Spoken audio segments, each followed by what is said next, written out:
Hi, it's Professor Rich, and I'm going to go over fluid and electrolyte. The objectives for this presentation are to cover fluid regulation, hypo and hypervolemia, the different fluid classifications, electrolytes and their imbalances, and ABGs. Fluid regulation. Fluids are regulated through input, meaning what someone takes in, and output, what someone puts out. Intake is eating, drinking, intravenous fluids, metabolic processes. Fluid can be lost through our skin via sweating. It can be lost through urine, feces, and breathing. The body processes about 2,500 milliliters of fluid daily. Fluid and electrolytes are regulated through osmosis, diffusion, and filtration with the goal of maintaining homeostasis. Homeostasis is equilibrium or balance within the body. Fluid volume deficit and overload. Who's at risk? Older adults are at the greatest risk for issues with fluid volume. They can be confused. They may not remember to drink. They may have less body weight in water. With aging, there's a decrease in taste, smell, and thirst, which can impact fluid and electrolyte balance because it affects the intake of fluids and food. Older adults can have numerous health issues such as arthritis, diabetes, heart failure, hypertension, all these different health issues that require complex medication regimens that can influence appetite, their food selection, and food absorption. Gastrointestinal motility decreases with age, often requiring the use of cathartics, laxatives, enemas, which alter fluid and electrolyte balance. The use of diuretics, such as furosemide, can result in fluid volume deficit because it increases urine production. How do I know if my patient needs fluids? Weight is our biggest indicator for fluid status. A patient who needs fluids may have weight loss. They can have decreased skin turgor, concentrated urine, oliguria, dry mucous membranes, and they can complain of thirst. Additionally, they may have low blood pressure, tachycardia, and other clinical manifestations could be weak, rapid pulses, flattened neck veins, anxiety, restlessness, cool, clammy, pale skin. So how do I know my patient has too much fluid? They can have an increased weight, ascites, edema, increased urine output, cardiac symptoms, respiratory symptoms. These cardiac symptoms could include hypertension, tachycardia, elevated central venous pressure, an S3 heart sound, and jugular venous distension, or JVD.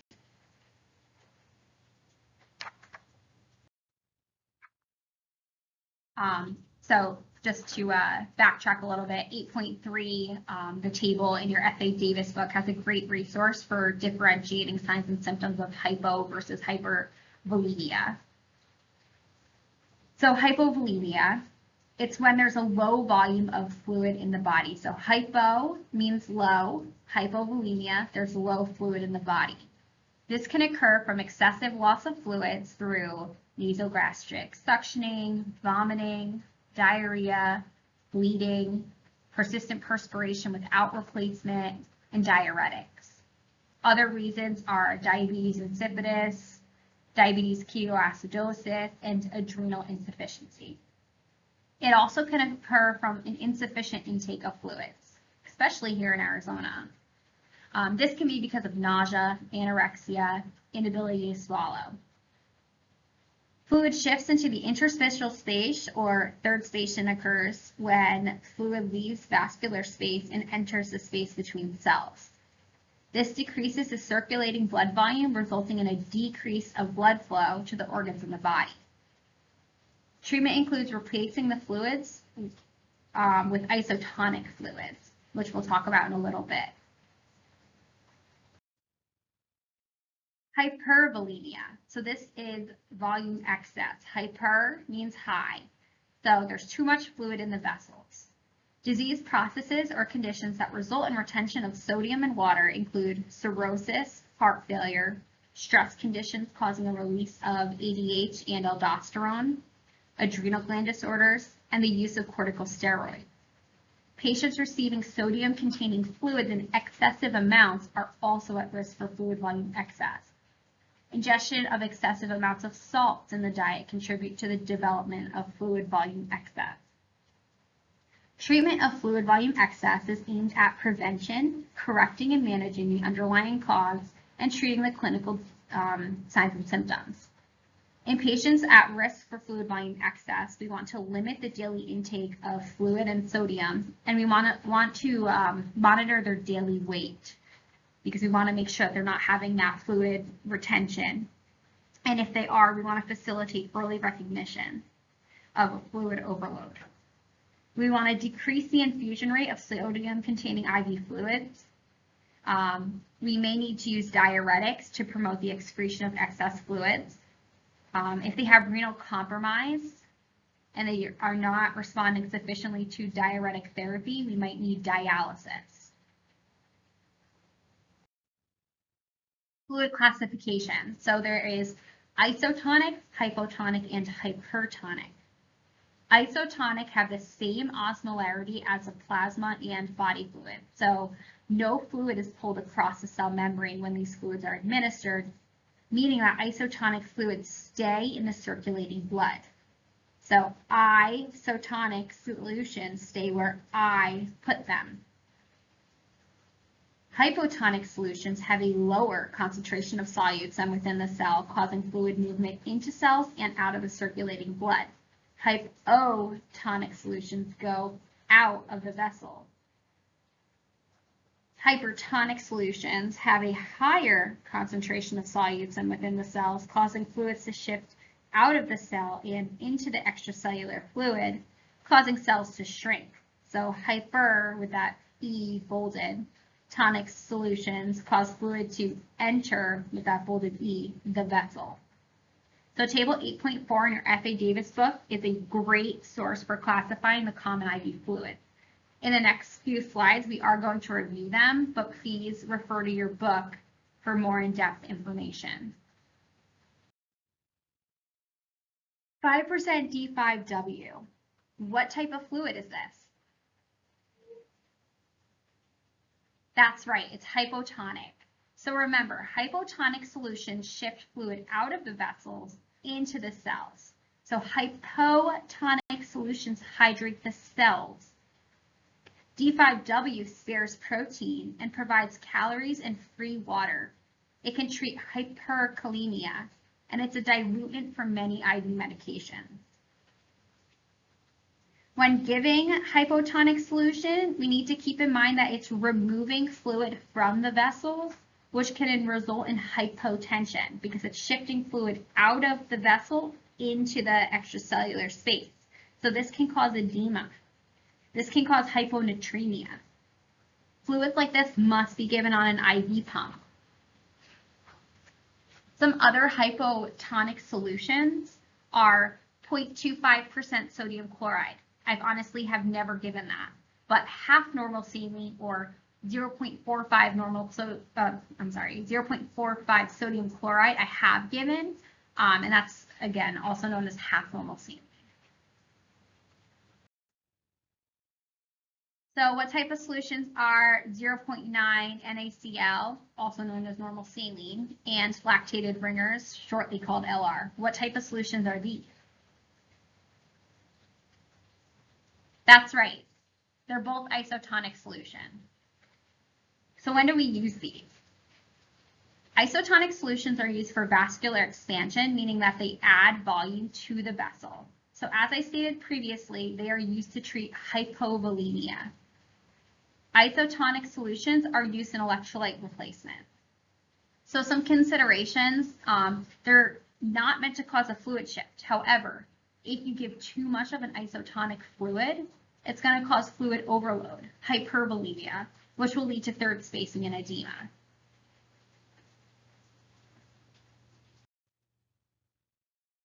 D5 half normal saline, or D5 0.45 NaCl. What type of fluid is this? That's correct, it's hypertonic.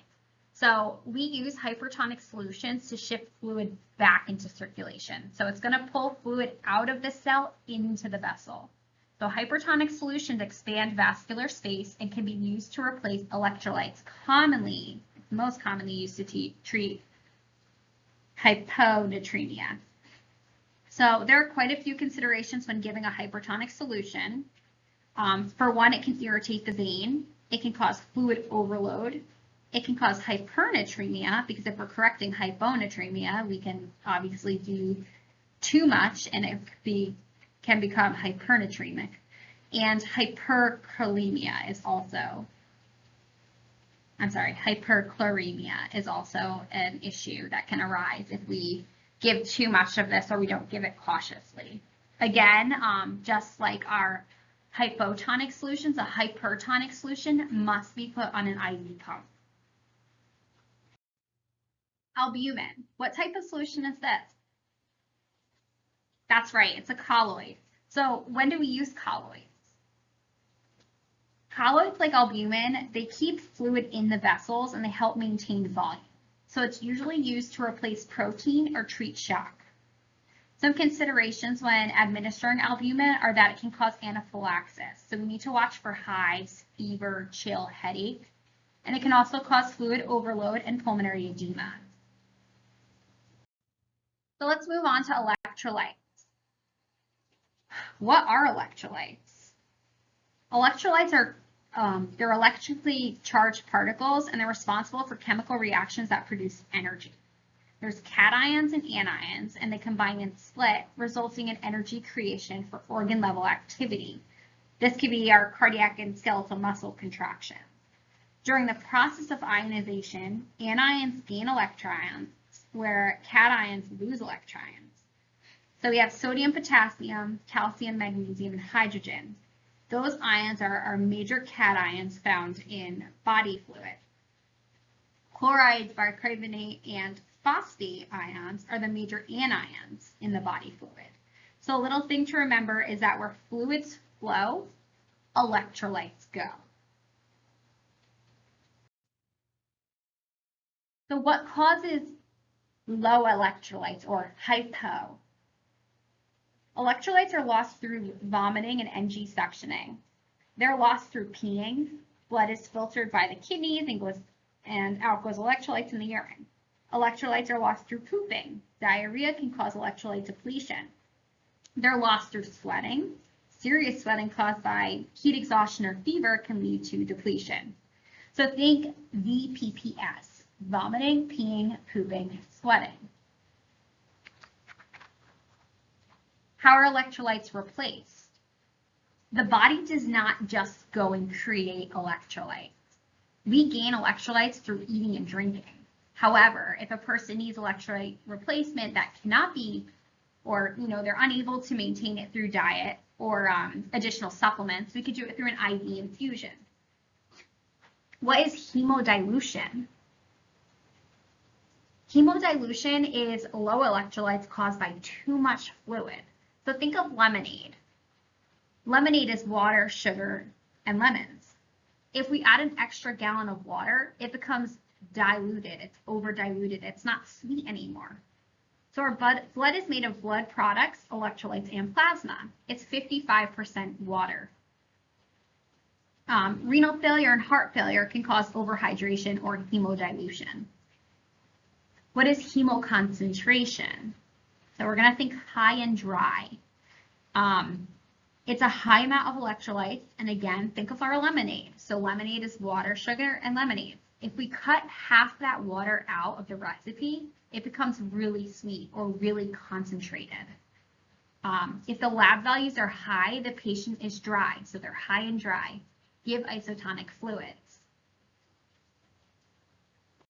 Let's start getting into our electrolytes. So sodium. So it's the most prevalent extracellular electrolyte. It's controlled by, or the levels are controlled by thirst, ADH, and the renin and angiotensin aldosterone system. Sodium levels are maintained through the functioning of the kidneys under the influence of ADH, aldosterone, and natriuretic peptide. Sodium, as I said, is the most common electrolyte, and it controls the water distribution of the body. A normal sodium level is 135 to 145.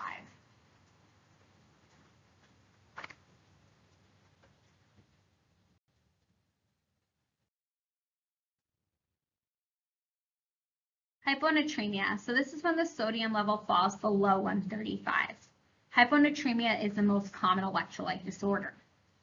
Low sodium can be caused by medications such as thiazide diuretics. Thiazide diuretics cause inhibition of urinary dilution due to reduced reabsorption of sodium chloride in the distal renal tubulum. Severe diarrhea and vomiting, excessive sweating, and even drinking too much water can cause low sodium.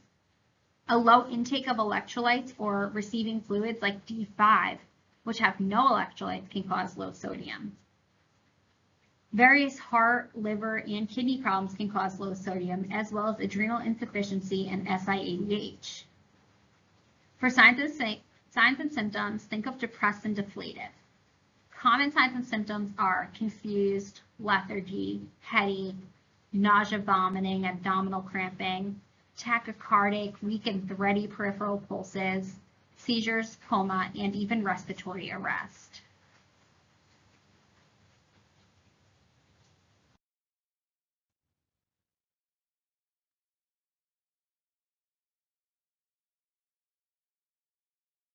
All right, so what are the nursing interventions for hyponatremia?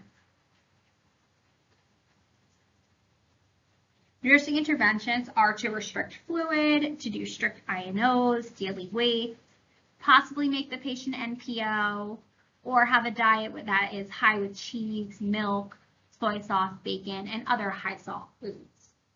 The treatment is sodium chloride infusion, or in severe cases, hypertonic intravenous solution. Hypernatremia. So this is when the sodium is high. It's greater than 145.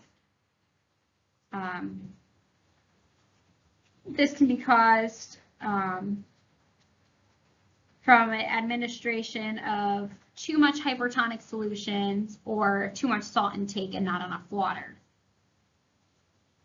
For signs and symptoms, we're going to think big and bloated. So it could be skin flushing, so they're red and rosy, edema, waterbed skin, low-grade fever, hypertension. These patients are going to be extra thirsty. They're going to complain of weakness. They can have a decreased level of consciousness. Seizures can be present. A late but serious sign is increased muscle tone and a swollen, dry tongue. So what are the nursing interventions for hypernatremia? We want to monitor salt intake, strict I's and O's, daily weights, cardiac monitoring, make sure patient's not taking Alka-Seltzer, patient education. Treatment, we're going to treat hypernatremia with hypotonic solutions. And we want to be super careful when we do this because if we don't perform this cautiously, an overcorrection can lead to life-threatening complications such as cerebral edema because the fluid is shifting into the brain cells.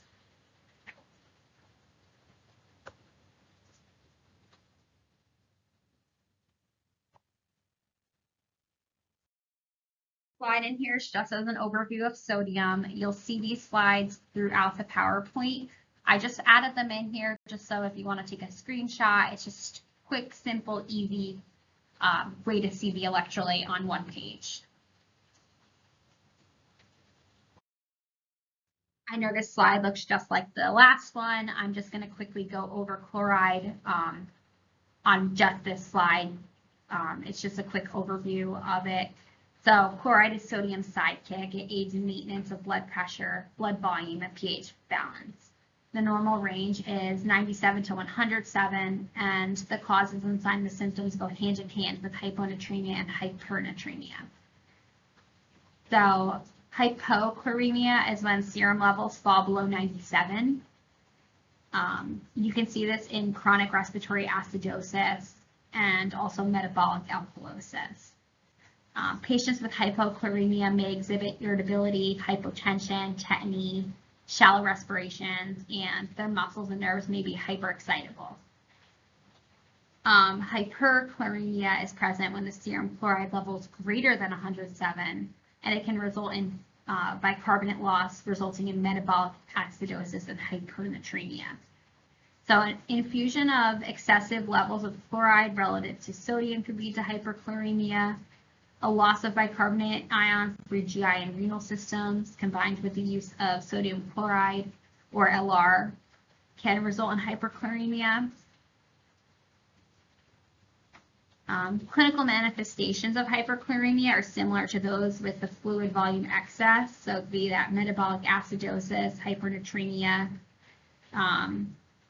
It's going to be deep and rapid respirations, lethargy, tachypnic, decreased cognitive ability, and elevated blood pressure. Potassium. Think king potassium. So potassium is a priority because it's an essential electrolyte for neuromuscular function. It literally pumps the heart and muscles. So again, king potassium. The normal range for potassium is 3.5 to 5.0. I like to think of bananas in a bunch. I like 3 to 5 bananas. Hypokalemia. So this is low potassium. It's less than 3.5. Hypokalemia, you think low and slow. This is caused by diuretic use, vomiting, NG tube suctioning, diarrhea, adrenal issues.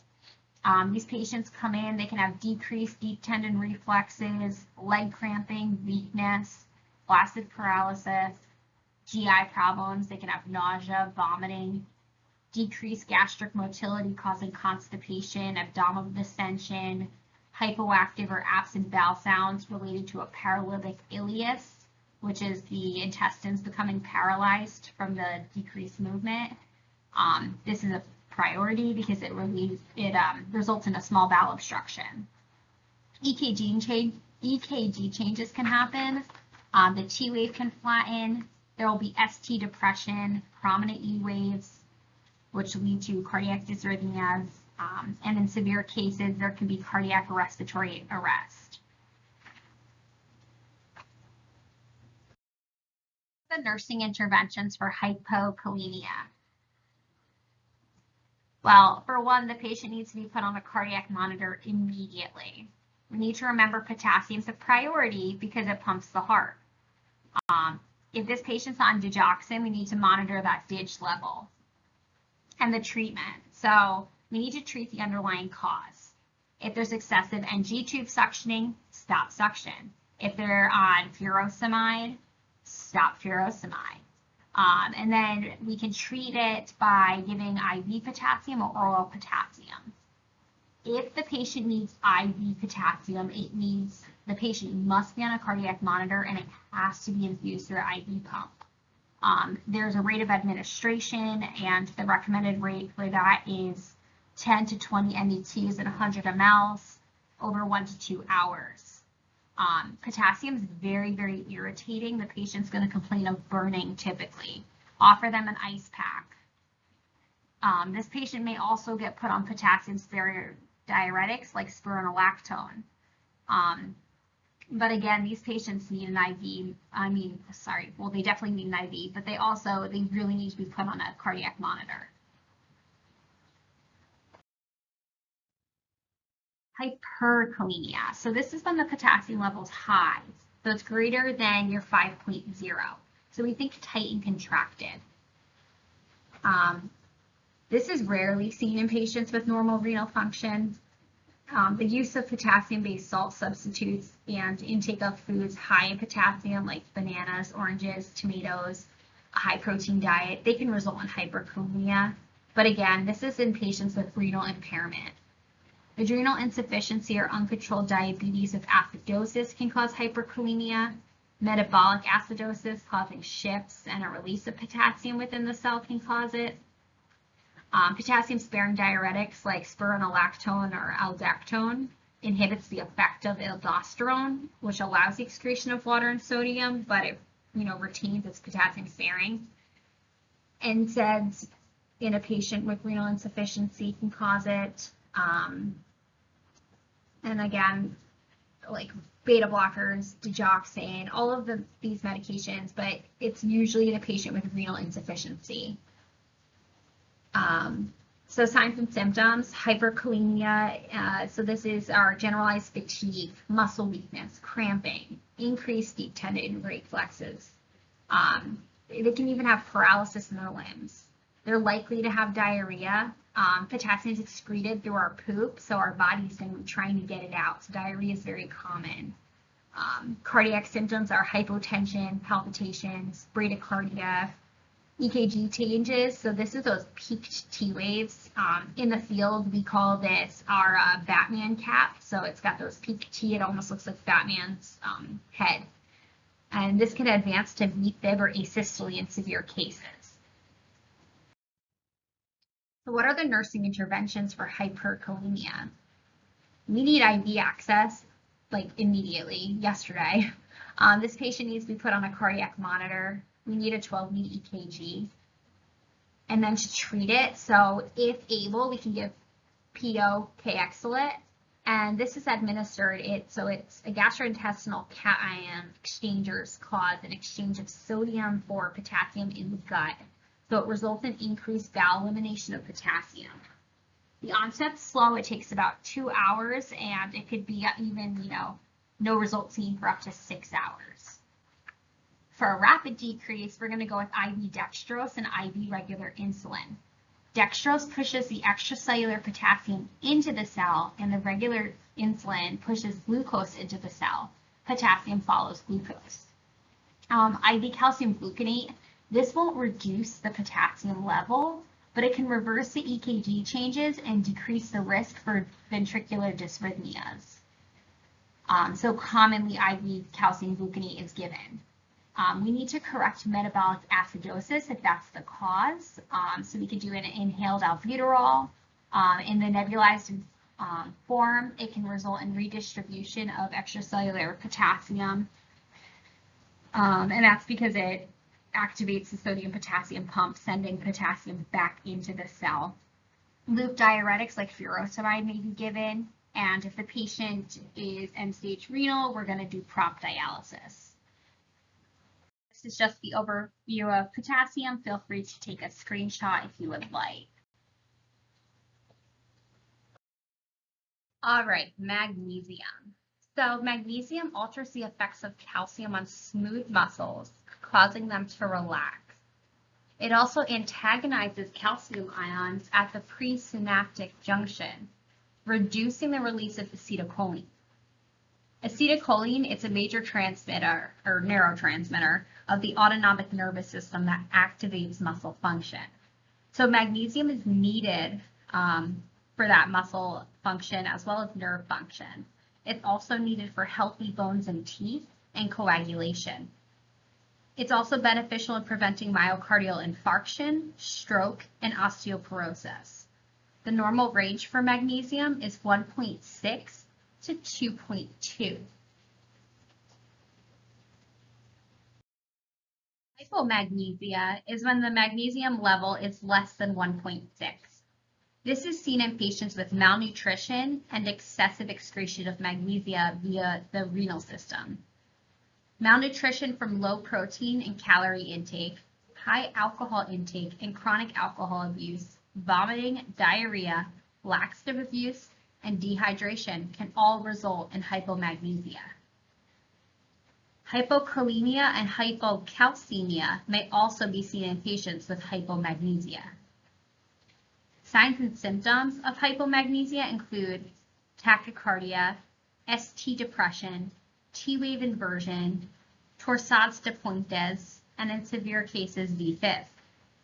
The patient can have increased deep tendon reflexes, hyperreflexia, tremors, abnormal eye movements called nystagmus, and diarrhea. These patients may be irritable and confused.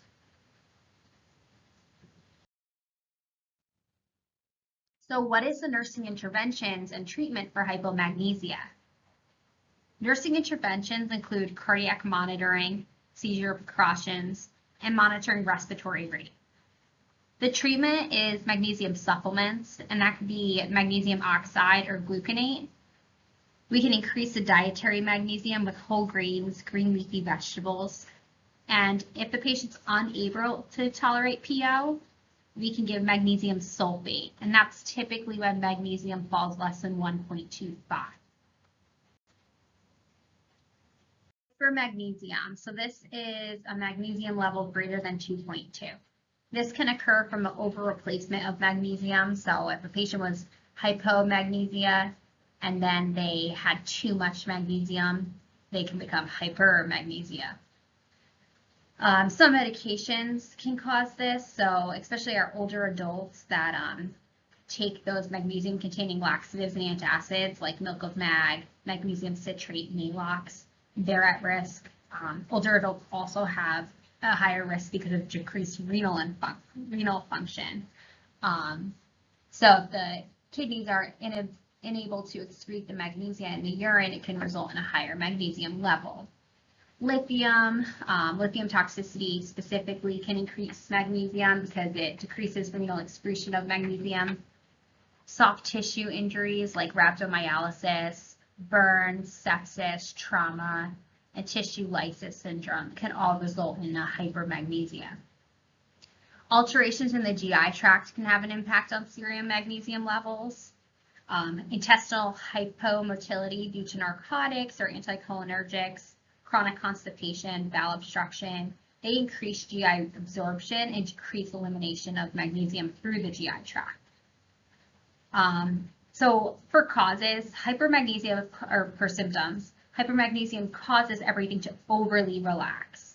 So vasodilation occurs. When we vasodilate, this causes flushing, hypotension. Bradycardia occurs. The patient can have a prolonged PR interval, so they can have a heart block, death in severe cases. Deep tendon reflexes could be decreased. Respirations are depressed, shallow.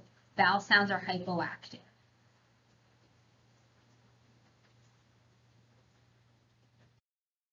What are the nursing interventions and treatment for hypermagnesia? Nursing interventions include cardiac monitoring, close vital sign monitoring. You need to assess the airway, breathing, circulation. We should avoid antacids and laxatives. For medication, we can give IV calcium gluconate. IV Lasix can facilitate the urine output of magnesium, especially when the kidneys aren't functioning great. We need to treat the underlying cause. So if it's magnesium supplements, we need to stop them. If it's low gastric motility, we need to consider an enema or cathartics. IV hydration, loop diuretics to promote that renal excretion, and supportive care for symptom management.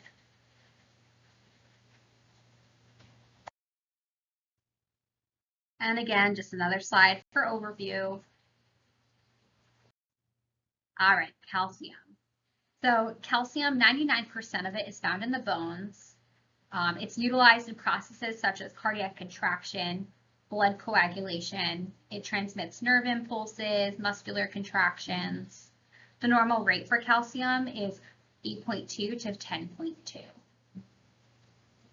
Hypocalcemia. So this is when the serum level is less than 8.2. So vitamin D is required for calcium absorption from the GI tract. So patients with inadequate vitamin D intake can develop hypocalcemia.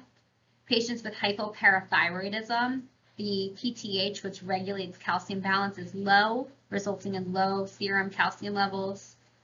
Hypocalcemia can develop from diarrhea, malnutrition, chronic alcohol abuse, inadequate absorption of calcium in the intestines. In chronic renal failure, there is a decreased absorption of calcium because of non-functioning kidneys, and that's in a response to hyperphosphatemia. And we're going to get more into the relationship of calcium and phosphate later on. Signs and symptoms of hypocalcemia. There's a positive Trousseau sign, and you can see table 8.9 in your textbook. This is when we inflate the blood pressure cuff on the arm, and then the fingers and the forearm go into like a carpal spasm. And then there's positive Schaff-Steck sign. Again, so this one, table 8.2 in your text. This is when we tap over the facial nerve. and it leads to twitching of the face. So this is like related to the hyperexcitability of the neuromuscular function due to the hypocalcemia. And those are just the classic signs. Other signs and symptoms are diarrhea, weak bones, circumaural tingling, increased DTRs, muscle cramping, spasms, tremors leading to seizure. So we should think bones, beats, and blood. If the calcium is low, the patient's at risk for bone fractures, dysrhythmias, and bleeding. Hypocalcemia can prolong the QT interval, decrease myocardial contractility, and this patient may also be excited and irritable. Nursing interventions and treatment for hypocalcemia. So nursing interventions are cardiac monitoring, watch for other electrolyte abnormalities, especially magnesium, implement seizure precautions, and we need to protect the airway in severe cases. We always want to be thinking airway when we're thinking of calcium. We're going to treat this with IV calcium gluconate, or we could do oral calcium and vitamin D supplements. We need to treat the underlying cause. Hypercalcemia. So this is when the serum calcium level is greater than 10.2. Malignancy is the primary issue for this. That and hyperparathyroidism. Those are usually the causes of hypercalcemia. Other causes could be thiazide diuretics, lithium, calcium carbonate, phenolphthalein, vitamins A and D.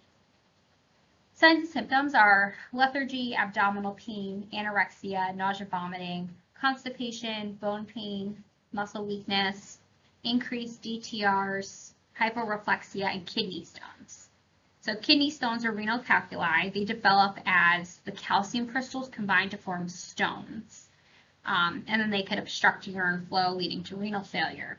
The calcium deposits within the kidney can impair renal function, resulting in renal failure. Skeletal fractures can occur from osteopenia secondary to calcium loss from the bone. In the worst cases, patients become confused. They can become comatose, bradycardic, and hypertensive. So what's the treatment for hypercalcemia?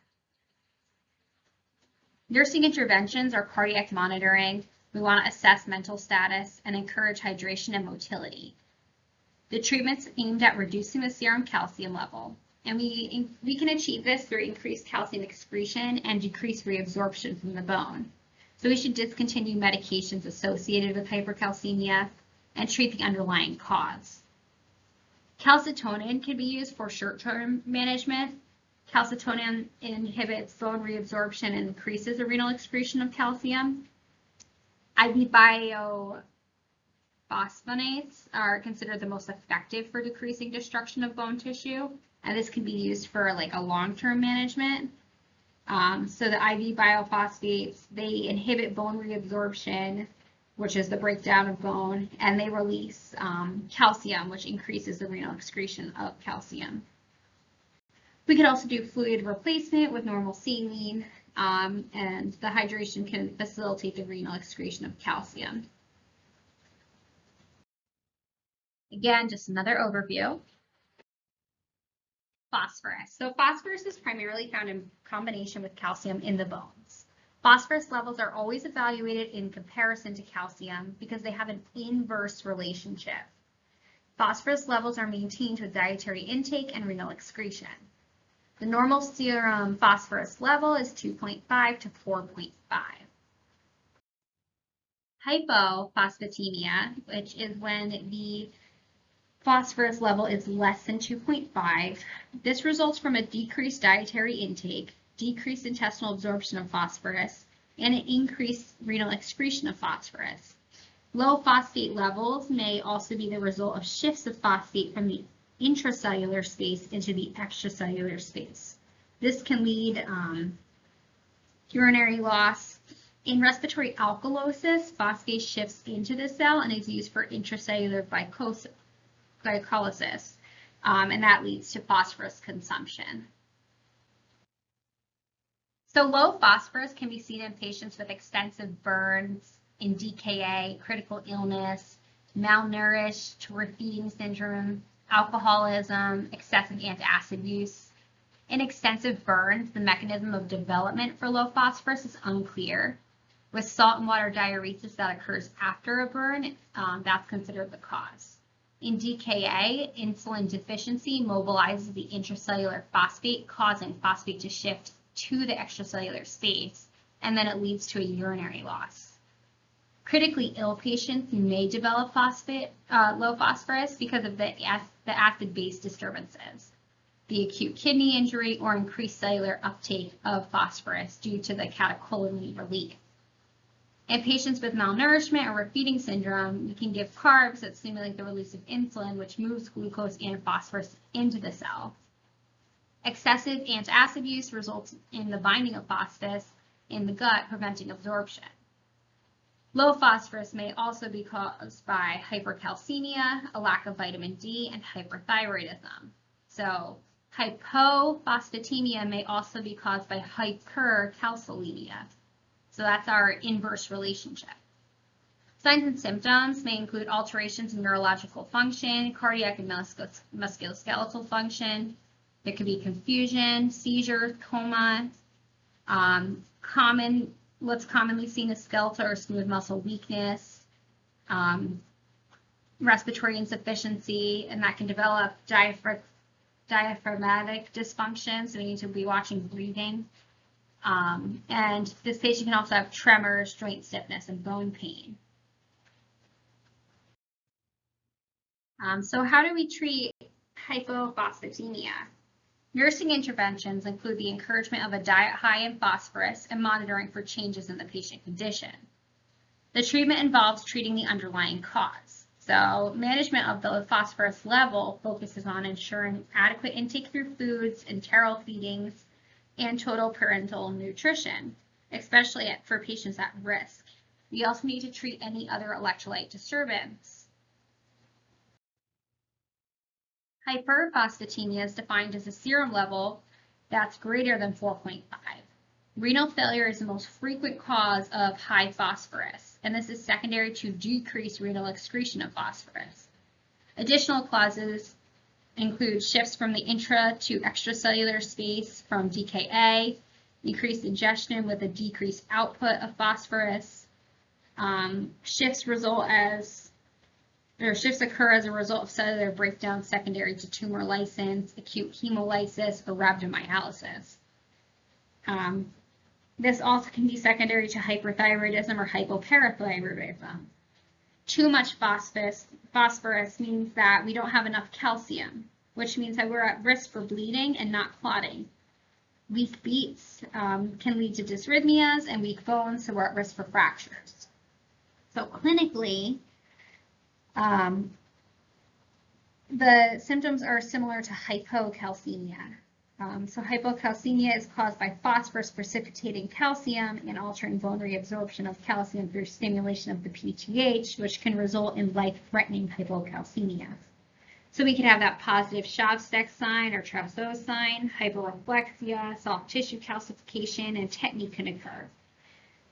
Patients complain of bone and joint pain, muscle weakness, anorexia, paresthesias, delirium, convulsions, seizures. They can have a coma. There's cardiovascular symptoms associated, hypotension, heart failure, a prolonged QT, and then there's long-term effects, which it affects the soft tissue of the kidneys, the skin, cornea, blood vessels. Calcium calcifications can play a role. So what are the nursing interventions for a high phosphorus level? Nursing interventions involved assessment, monitoring, and limiting the intake of high phosphorus containing foods. And those are your meat, nuts, high protein foods, cheese, and other dairy products. Treatment involves treating the underlying cause. So we're going to give IV normal saline, loop diuretics that can facilitate the renal excretion of phosphorus. And because of that inverse relationship of phosphorus and calcium, we need to correct the hypocalcemia. And that should help correct the hyperphosphatemia. This slide's just an overview. All right, let's talk about ABGs. So There's 6 components to an arterial blood gas. There's the pH, the PaCO2, the bicarbonate, which is the HCO3, base excess, PaO2, and SaO2.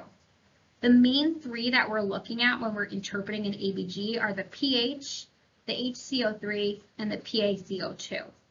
So interpreting an ABG requires 6 steps. The first step involves looking at the pH. A normal pH is 7.35 to 7.45. Any less than 7.35, we are acidotic, so we're looking at acidosis. Any greater than 7.45, we are so basic, so we are looking at alkalosis. The second step looks at the PaCO2, or the CO2. A normal PaCO2 is 35 to 45. When it's less than 35, it's alkalosis. And when it's greater than 45, it's acidosis. Step 3, we're going to look at that bicarbonate, that HCO3. A normal HCO3 is 22 to 26.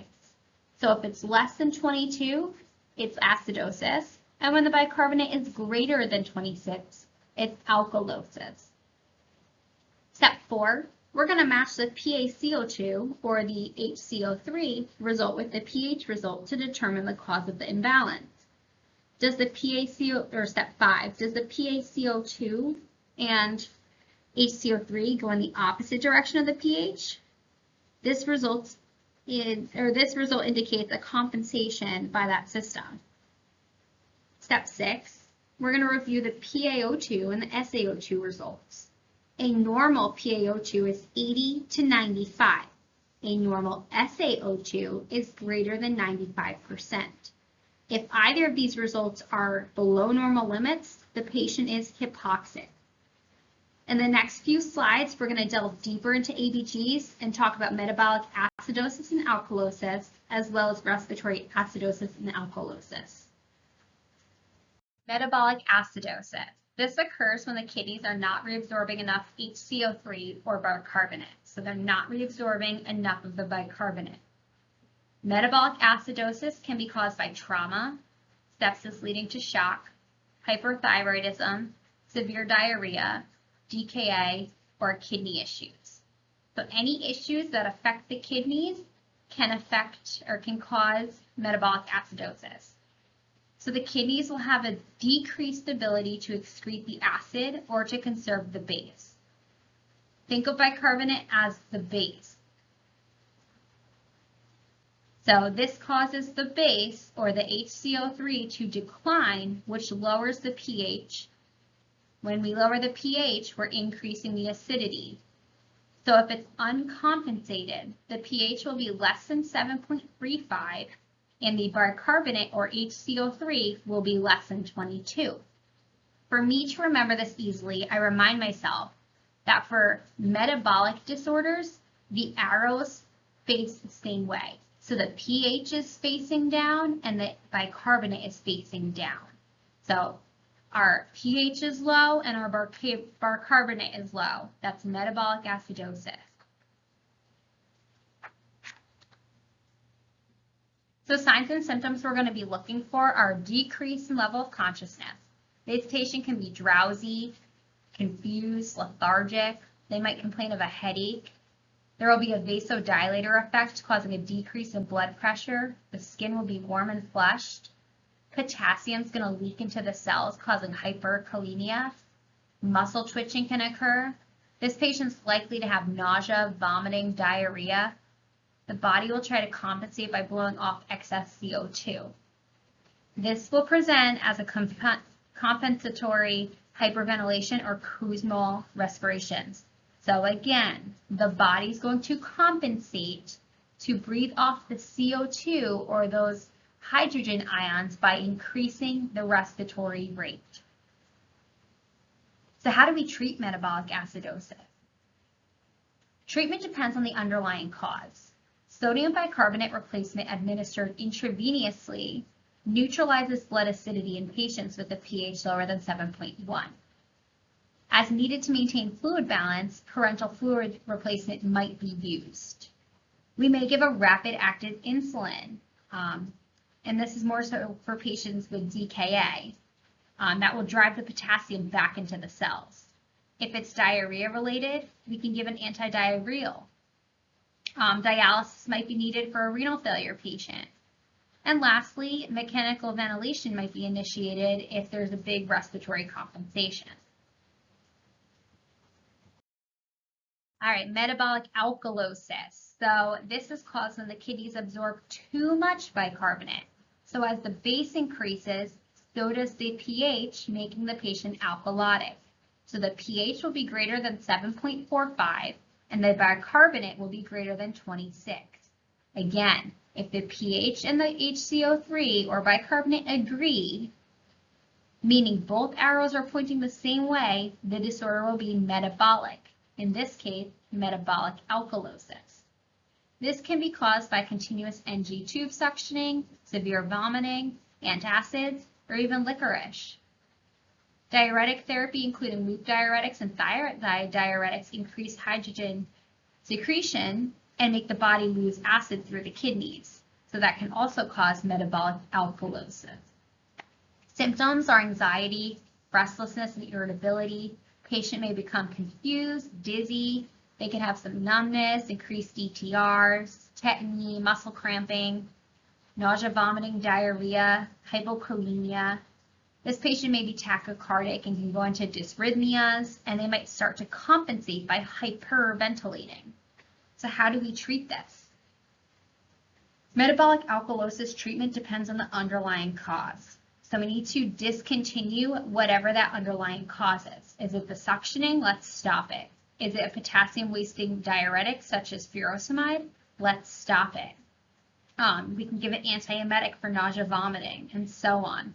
We need to stop the cause. And again, remember that if the ABGs face the same way, if the values, the pH and the HCO3 are both going up, it's going to be metabolic alkalosis. All right, respiratory acidosis. So this is the most common acid-base imbalance, and it results from an altered ventilation leading to CO2 retention. The patient's retaining CO2. The patient will have a pH less than 7.35 and a CO2 greater than 4.5. So respiratory acidosis, the patient's pH is low and their PaCO2 is high. So the arrows face the opposite way. It's a respiratory disorder. That pH is low, so it's acidosis. This can be acute or chronic. A chronic example is COPD. And the body may try to compensate by renal absorption of bicarbonate. So respiratory acidosis is caused by anything that decreases respiratory rate or depth, causing hypoventilation or respiratory depression. And this could be anesthesia, head trauma, or a drug overdose. There's an impaired gas exchange. So again, we're retaining CO2. CO2 cannot get out of the lungs. This could also be atelectasis, patients with severe pneumonia or heart failure. There's a lot of causes listed in box 9.2 in your text. I suggest just looking over that. Signs and symptoms of respiratory acidosis are decreased LOC. This patient could be drowsy, dizzy, disoriented, lethargic. They may have hyperkalemia, which can cause dysrhythmias. They can have muscle weakness, hyporeflexia. They'll usually be hypoxic from hypoventilation. They cannot catch their breath, so they're short of breath. Again, think of your COPD patient in their tripod position. They might complain of headache.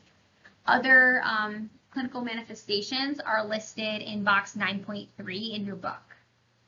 The treatment, so we're going to administer supplemental O2, and then we're going to treat the underlying cause.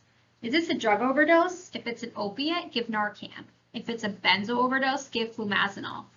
Atelectasis or fluid in the lungs, consider a chest tube. If it's a lot of secretions in the lungs, consider chest physiotherapy to help get them moving. We can consider intubation. If it's COPD, give a bronchodilator, open that airway. Consider BiPAP. If the patient's already intubated, we could adjust the settings for a greater volume at a faster rate. Treat the pneumonia with antibiotics, treat the hyperkalemia. Respiratory alkalosis. This is an acid-base imbalance caused by the increase in the rate of alveolar ventilation.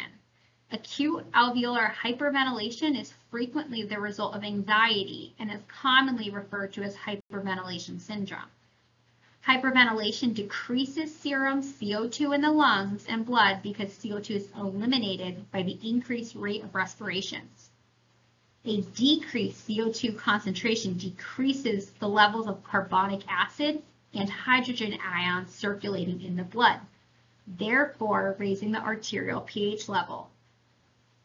The body tries to restore that pH to normal levels through renal compensation. In this process, renal excretion of bicarbonate is increased. Respiratory alkalosis might be acute, resulting from hyperventilation, or it can be chronic, which can be difficult to identify because of renal compensation.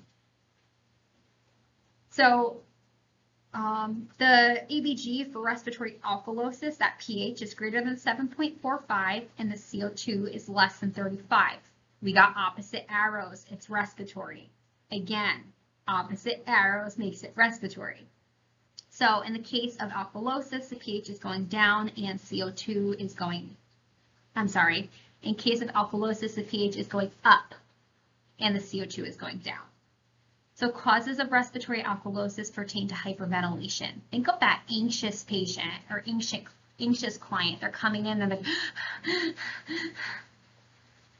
they're anxious. They could have a PE, pneumonia. They could be scared, so fear, severe liver failure, salicylate intoxication, high fever, sepsis.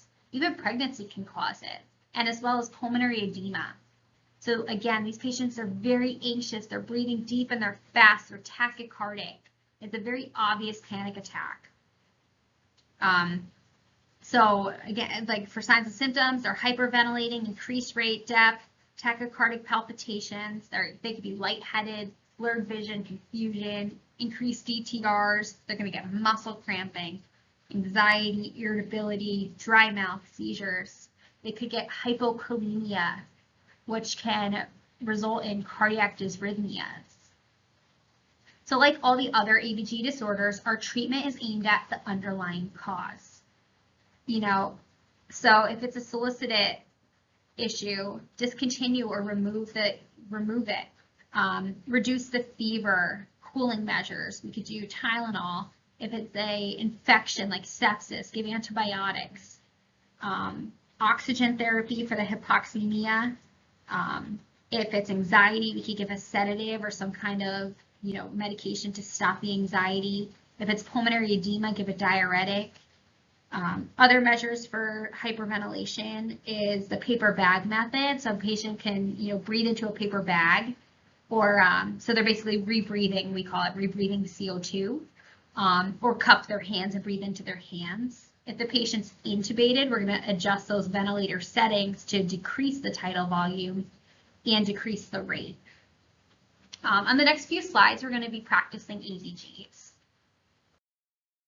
So some practice, I'd like you to take a minute to just kind of look at this and figure out what you think it is.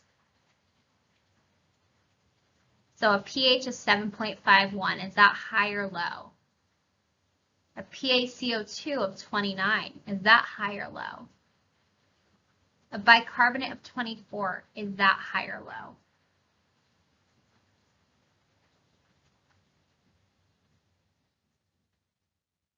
Feel free to pause, but I'm going to move on to the next slide, which has the answer. So our pH is high because it's higher than 7.45, and our normal pH is 7.35 to 7.45. Our PaCO2 is low because it's 29, and our normal value is 35 to 45. Our HCO3 is normal because our normal range is 22 to 26. So we're going to have those opposite arrows, which makes it respiratory, and we're going to have alkalosis. Take a minute to practice this one, and feel free to pause the PowerPoint if needed to work on it to get to the next slide.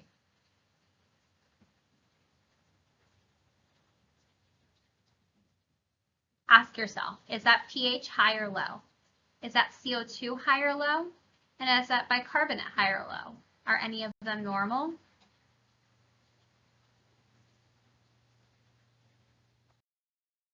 pH is low at 7.29. That's acidotic. Our PaCO2 of 39 is within range, so it's normal. And our bicarbonate is 19, which is low.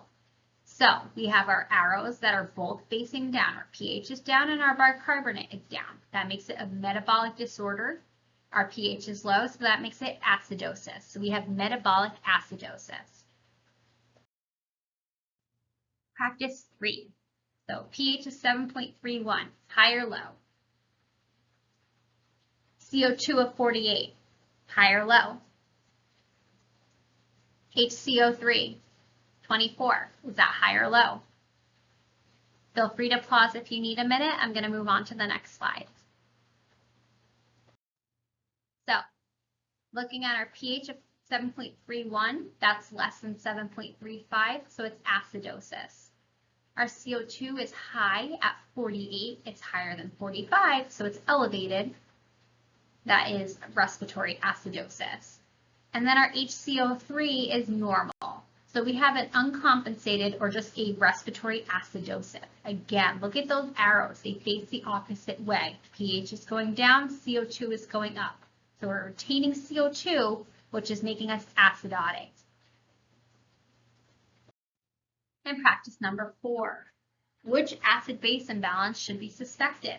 So we got a pH of 7.49. Is that high or low? CO2 of 39. Is that high or low? HCO3 of 30. Is that high or low? Feel free to pause. I'm going to move to the next slide. All right, so the pH of 7.49 is high, so it's alkalotic. Our CO2 is normal, so we're not retaining, we're at a healthy level between 35 and 45. Our bicarbonate is 30, making it elevated. So our arrows are facing the same way with our pH and our bicarbonate, so we know it's metabolic. And then our pH is high, so we know it's alkalosis. So we have metabolic alkalosis. Thank you guys, and that is the end of this PowerPoint. I hope you enjoyed it.